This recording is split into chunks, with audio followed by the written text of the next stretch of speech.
সাবেক অর্থমন্ত্রী শাহ এএমএস কিবরিয়া হত্যা মামলার আসামি হয় সিলেটের সিটি কর্পোরেশনের মেয়র আরিফুল হক চৌধুরীকে সাময়িকভাবে বরখাস্ত করা হয়েছে।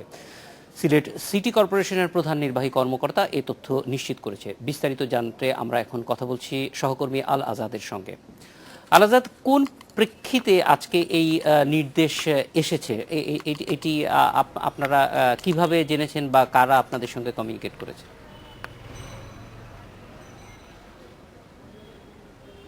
আপনি আগেই উল্লেখ করেছেন সাবেক অর্থমন্ত্রী শাহ এএমএস কিবরিয়া হত্যা মামলায় যে চার্জশিট দেওয়া হয়েছে, এই চার্জশিটে সিলেট সিটি কর্পোরেশনের মেয়র আরিফুল হক চৌধুরীর নাম আছে।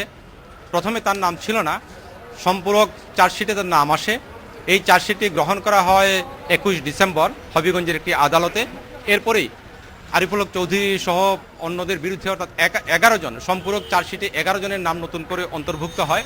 এই 11 জনের বিরুদ্ধে গ্রেপ্তারি পরোয়ানা জারি হয়। এর আগে 13 নভেম্বর প্রথম চার্জশিট দাখিল করা হয়, সম্পূরক চার্জশিট, কিন্তু সেই চার্জশিটে কিছুটা ত্রুটি থাকায় বিচারক নির্দেশ দিয়েছেন যে সংশোধন করে এই চার্জশিট আবার দাখিল করার জন্য। এর পরিপ্রেক্ষিতেই 21 ডিসেম্বর চার্জশিট দাখিল করা হয়। আরিফুল হক চৌধুরী প্রথম যেদিন তার নাম সহ চার্জশিট দাখিল করা হয় তখন থেকেই আত্মগোপনে ছিলেন, আর এরপর থেকে তিনি আত্মগোপনে ছিলেন। আর তার সংশোধিত চার্জশিট দাখিলের পর যখন গ্রেপ্তারি পরোয়ানা জারি হয়, এরপর তিনি এই 30 ডিসেম্বর আদালতে আত্মসমর্পণ করেন। তো আইনে যে সিটি কর্পোরেশনের যে আইন আছে, 2009 সালের যে আইন আছে, সে আইনে বলা হয়েছে সিটি কর্পোরেশন কাউন্সিলর বা মেয়র যদি কোনো মামলায়, ফৌজদারি মামলায় যদি তিনি অভিযুক্ত হন, অর্থাৎ চার্জশিটে অন্তর্ভুক্ত হন, তখন স্থানীয় সরকার মন্ত্রণালয় তাকে বরখাস্ত করতে পারে এবং তার পরিবর্তে জ্যেষ্ঠতা অনুসারে প্যানেলের যে মেয়র প্যানেলের যে 3 জন সদস্য থাকেন তাদের মধ্য থেকে একজন মেয়রের দায়িত্ব পালন করবেন। চৌধুরীকে বরখাস্ত করা হয়েছে। এখনো পর্যন্ত কি কাউকে মেয়রের চলতি দায়িত্ব দেওয়া হয়েছে? তার আত্মসমর্পণের আগে মেয়র আরিফুল হক চৌধুরী আদালতে আত্মসমর্পণের আগে একটি চিঠি দিয়ে যান সিলেট সিটি কর্পোরেশনের যারা দায়িত্বে প্রধান নির্বাহী কর্মকর্তাকে, যে তার অনুপস্থিতিতে, যে কোনো কারণে তার অনুপস্থিতিতে মেয়র প্যানেলের যে দ্বিতীয় সদস্য আছেন সালেহ আহমদ চৌধুরী, তিনি দায়িত্ব পালন করবেন। কিন্তু আইন অনুযায়ী জ্যেষ্ঠতা অনুসারে যদি হয়, তাহলে সেখানে প্রথম যে যার নাম আছে রেজাউল্লাহ হাসান কয়েস লুদি, তিনি দায়িত্ব পালন করার কথা। কিন্তু এ নিয়ে বেশ কিছুদিন ধরে বিষয়টি আদালত পর্যন্ত গড়িয়েছিল।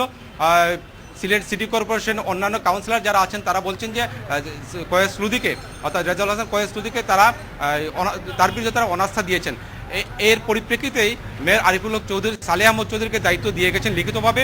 সেই অনুযায়ী সালেহ আহমদ চৌধুরী দায়িত্ব পালন করছেন। এখন তিনি দায়িত্বে আছেন, ভারপ্রাপ্ত মেয়র হিসেবে দায়িত্ব পালন করছেন। তো দায়িত্ব পালন করার কারণে এই মূল মেয়র না থাকার কারণে কি কাজে কোনো ধরনের বিঘ্ন হচ্ছে?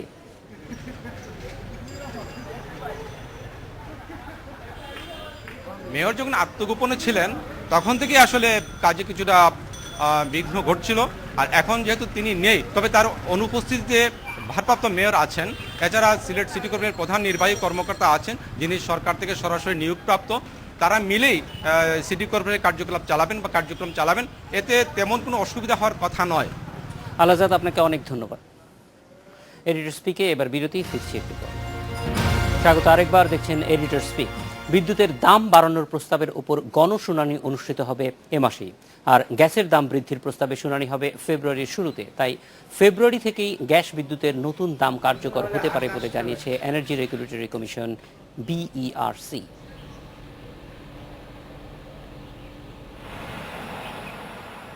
অপচয় রোধ সহ বিভিন্ন দিক বিবেচনায় গেল বছরের শেষের দিকে সব ধরনের গ্যাস ও বিদ্যুতের দাম বাড়ানোর প্রস্তাব করে বিতরণকারী প্রতিষ্ঠানগুলো।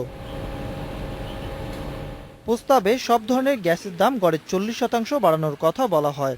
অপরদিকে বিদ্যুতের পাইকারি দাম গড়ে 18% এবং খুচরা পর্যায়ে তা 17 থেকে 25% বৃদ্ধির প্রস্তাব করা হয়। দাম বাড়ানোর প্রস্তাবের উপর গেল ডিসেম্বরে গণশুনানি হবার কথা থাকলেও তা করতে পারেনি রেগুলেটরি কমিশন। অবশেষে দিনক্ষণ ঠিক করে এনেছে কমিশন। 20 জানুয়ারি থেকে বিদ্যুৎ এবং 2রা ফেব্রুয়ারি থেকে গ্যাসের দাম বাড়ানোর প্রস্তাবের উপর গণশুনানি শুরু হবে। বিদ্যুতের বাল্ক এবং অর্থাৎ পাইকারি এবং খুচরা দুটো ক্ষেত্রেই 20 থেকে 25 এই সময়ের মধ্যে সকল গণশুনানি অনুষ্ঠিত হবে।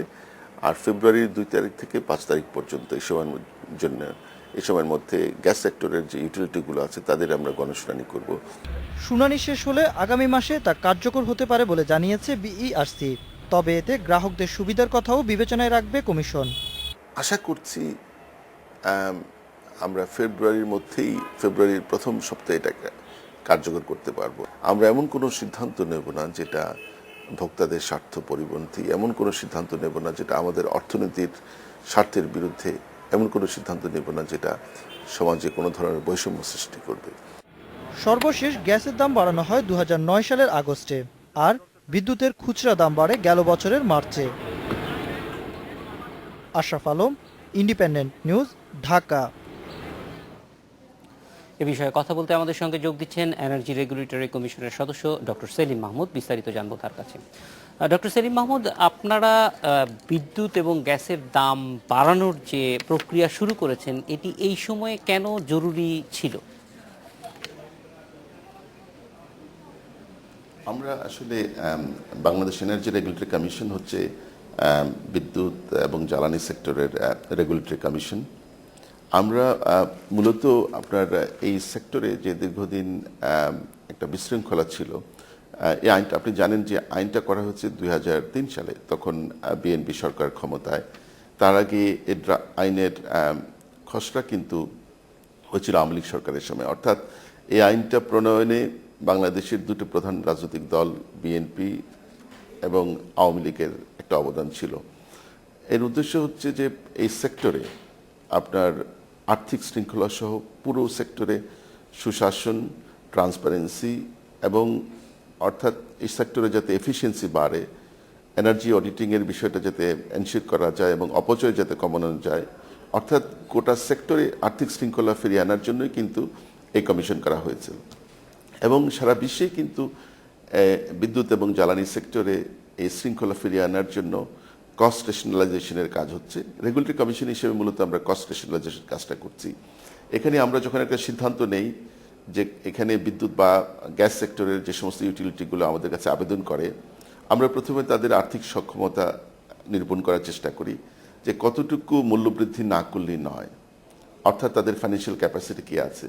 তারপরে আমরা দেখি যে প্রাইস আমরা অ্যাডজাস্ট করব ফর দ্য কনজিউমারদের অ্যাফোর্ডেবিলিটি কতটুকু আছে সেটাও আমরা দেখি, তাদের পারচেসিং ক্যাপাসিটি। তারপর হচ্ছে যে এই যে আমরা যে প্রবালগেটেড প্রাইস, অর্থাৎ যে ট্যারিফ আমরা ঘোষণা করছি, তার সাথে যে সত্যিকারের কস্ট অফ সাপ্লাই, এই দুয়ের যে পার্থক্য, সেটা সাধারণত মিটিগেট করা হয় সাবসিডির মাধ্যমে সরকারের তরফ থেকে। সুতরাং এই সেক্টরে সরকারের পক্ষ থেকে কতটুকু সাবসিডি দিতে পারবে সরকার, সেটাও আমরা নিরূপণ করার চেষ্টা করি। 4 নম্বর হচ্ছে এই সেক্টরে আপনি জানেন যে বেসরকারি বিনিয়োগকারীরা কিন্তু এখন একটা ইম্পর্টেন্ট রোল প্লে করছে বিদ্যুৎ এবং গ্যাস সেক্টরে। অর্থাৎ বেসরকারি বিনিয়োগকারীরা যারা বিনিয়োগ করছেন তারা কিন্তু বিভিন্ন ব্যাংক সহ ফাইন্যান্সিয়াল ইনস্টিটিউশন থেকে কিন্তু ঋণ নিয়ে ইনভেস্ট করছে। এখানে কিন্তু কেউ চ্যারিটি করতে আসে না। তো আমরা বেসরকারি বিনিয়োগকারী, প্রাইভেট সেক্টরে যাতে একটা মার্জিন পায়, তারা স্বস্তি পায়, সেটাও আমাদের দেখতে হয়। এই জন্যই কিন্তু প্রতি বছর আমরা মোটামুটি একটা নীতিগত সিদ্ধান্ত নিয়েছিলাম, বিদ্যুতে আমরা বছরে একবার ট্যারিফ রিভিউ করব, এবং সেটা কিন্তু সারা বিশ্বেই কিন্তু এভাবেই হয়ে আসছে। এবং আপনি শুনলে হয়তো আশ্চর্য হবেন যে ভারতে বছরে একবার অফিসিয়ালি ট্যারিফ অ্যাডজাস্টমেন্ট হয় থ্রু দ্য রেগুলেটরি কমিশন। এর বাইরে কিছু কিছু স্টেটে মান্থলি অটো ট্যারিফ অ্যাডজাস্টমেন্ট হচ্ছে, যেটা ভেরিয়েবল কস্ট। কিছু কিছু স্টেটে 3 মান্থলি অ্যাডজাস্টমেন্ট হচ্ছে। আমরা গত বছর বিদ্যুতের প্রাইস কিন্তু গত বছর একবার করেছিলাম, যেটা মার্চে, আইডিয়ালি জানুয়ারিতে করার কথা ছিল। ওই সময় আপনারা জানেন যে একটা নির্বাচন ছিল, সেজন্য আমরা সেই কাজটা করতে পারিনি। এটা বার্ষিক আমাদের কাজ হিসাবে আমাদের কাছে এসে এবার। আর গ্যাসের বিষয়টা হচ্ছে অলমোস্ট 5.5 বছর পরে আমরা কিন্তু ট্যারিফ অ্যাডজাস্টমেন্টের কাজটা করেছি। সর্বশেষ 2009-এর জুলাইতে ট্যারিফ অ্যাডজাস্টমেন্ট আমরা করেছিলাম, তখন 11.22% আমরা ইনক্রিজ করেছিলাম। এবং সেটা কিন্তু ট্যারিফ অ্যাডজাস্টমেন্ট হিসেবে করা হয়নি, সেটা একটা স্পেশাল ফান্ড, ডেডিকেটেড ফান্ড, যার নাম আমরা দিয়েছিলাম গ্যাস ডেভেলপমেন্ট ফান্ড। সেই ফান্ড তৈরি করার জন্য ওই টাকাটা আমরা কালেক্ট করেছিলাম, এবং সেখানে আমরা শর্ত দিয়েছিলাম যে 11.22% ট্যারিফ যেটা আমরা অ্যানাউন্স করলাম, তার পুরোটাই এই ফান্ডে যাবে, যার উদ্দেশ্য হচ্ছে গ্যাস সেক্টরের এক্সপ্লোরেশন, ডেভেলপমেন্ট এন্ড প্রোডাকশন, অর্থাৎ আপস্ট্রিমে এই টাকাটা খরচ করা হবে। ডক্টর অর্থাৎ- সেলিম, আমরা জানি যে বিশ্ববাজারে তেলের দাম অনেক কমে গেছে, বলা যায় যে অর্ধেকেরও কম হয়েছে। তো এরকম ক্ষেত্রে আমাদের দেশের বিদ্যুৎ তো বেশিরভাগই তেল নির্ভর, সেক্ষেত্রে কি এই পর্যালোচনায় বিদ্যুতের দাম কমার কোনো সম্ভাবনা আছে? না, বিষয়টা হচ্ছে যে এই যে আমাদের যে কথাটা বললেন, আমাদের লেস দেন 20% পাওয়ার জেনারেশন হচ্ছে লিকুইড ফুয়েল বেসড, অর্থাৎ এখনো কিন্তু আমাদের প্রায় 70%-এর বেশি আপনার বিদ্যুৎ উৎপাদন হচ্ছে গ্যাস থেকে। কিছুটা 4%-এর মতো হচ্ছে, 2 to 3% হচ্ছে কয়লা ভিত্তিক, 2% হচ্ছে আপনার হাইড্রো। এখন বিষয়টা হচ্ছে কি, আমরা শুধুমাত্র ফুয়েলের উপর ভিত্তি করে কিন্তু বিদ্যুতের প্রাইস অ্যাডজাস্টমেন্ট করি না। এখানে আপনি জানেন একটা ইউটিলিটি বা একটা কোম্পানির তার বার্ষিক যে রেভিনিউ রিকোয়ারমেন্ট, সেখানে তার জনবলের জন্য খরচ আছে, অন্যান্য অনেক টেকনিক্যাল বিষয়, ইনফ্রাস্ট্রাকচারাল ডেভেলপমেন্ট, নতুন নতুন প্রকল্প গ্রহণ, সেগুলো খরচ আছে। এখন আপনি তেলের বিষয়টা যেটা বললেন, অবশ্যই রেগুলেটরি কমিশন হিসেবে আমাদের যে মেথোডোলজি কস্ট রেশনালাইজেশন, যে যখন তেল ভিত্তিক যে প্ল্যানগুলো আছে সেগুলোর যে প্রাইস অ্যাডজাস্টমেন্ট বা প্রাইস রিভিউর যে প্রশ্ন আসবে, তখন অবশ্যই আমরা দেখব যে বিপিসির তার ব্যালেন্স শিট দেখব, সেখানে বিপিসির কি ক্ষতি ছিল, মানে কি পরিমাণ মাইনাসে ছিল, সেটা কিভাবে তারা পুষিয়ে নিচ্ছে। এবং সেখানে পাওয়ার সেক্টরে, পাওয়ার জেনারেশনে আপনি জানেন ফুয়েল মিক্স একটা তেলের একটা কন্ট্রিবিউশন আছে লেস দেন 20%। সেখানে এটা তো আমরা ট্রান্সপারেন্টলি করবো, কারণ আমাদের আইনে আছে যে এই সেক্টরে ব্যবস্থাপনা, ট্যারিফ নির্ধারণ এবং পরিচালন, এই পুরো বিষয়গুলোতে কিন্তু ট্রান্সপারেন্সি এনশিওর করার দায়িত্ব রেগুলেটরি কমিশন। এবং সেখানে আমরা ভোক্তার স্বার্থ, দেশের অর্থনীতির স্বার্থ, সবার স্বার্থই দেখব। জি, তো ডক্টর আমরা সেলিম, তো আপনাকে অনেক ট্রান্সপারেন্ট। ধন্যবাদ আমাদের সঙ্গে যোগ দেওয়ার জন্য।